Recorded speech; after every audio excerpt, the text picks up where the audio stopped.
English premier লিগে সর্বশেষ ৪ মৌসুমেই শিরোপা জিতেছে ম্যানচেস্টার সিটি। কিন্তু এত সাফল্যের মধ্যেও শেষ ২ মৌসুমে বিধি লঙ্ঘন করেই চলেছে ম্যানচেস্টার সিটির খেলোয়াড়রা।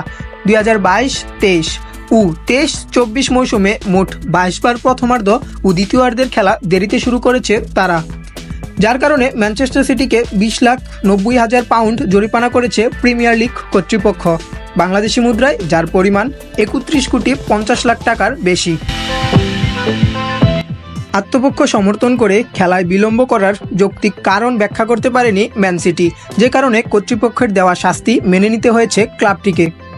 বিবৃতিতে প্রিমিয়ার লিগ বলেছে, ক্লাবটি স্বীকৃত বিধি লঙ্ঘনের জন্য ক্ষমা চেয়েছে এবং নিশ্চিত করেছে যে এটি খেলোয়াড় এবং ফুটবল পরিচালনায় নিয়োজিতদের দায়।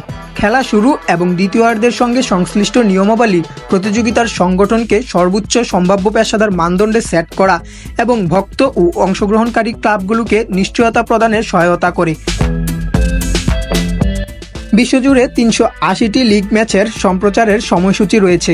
২০২২-২৩ মৌসুমে ৮ বার ও ২০২৩-২৪ মৌসুমে মোট ১৪ বার দেরিতে খেলা শুরু করেছে ম্যান সিটি।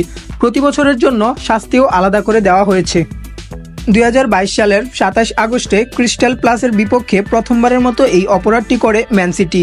প্রিমিয়ার লিগের শেষ ম্যাচে ২০২৪ সালের ১৯ মে ওয়েস্ট হামের বিপক্ষে দেরি করায় সবচেয়ে বড় শাস্তি পায় তারা।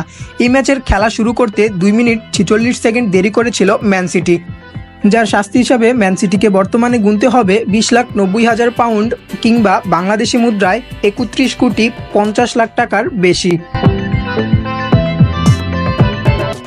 খেলাধুলার সকল আপডেট পেতে সাবস্ক্রাইব করুন জে স্পোর্টস বাংলা। ধন্যবাদ।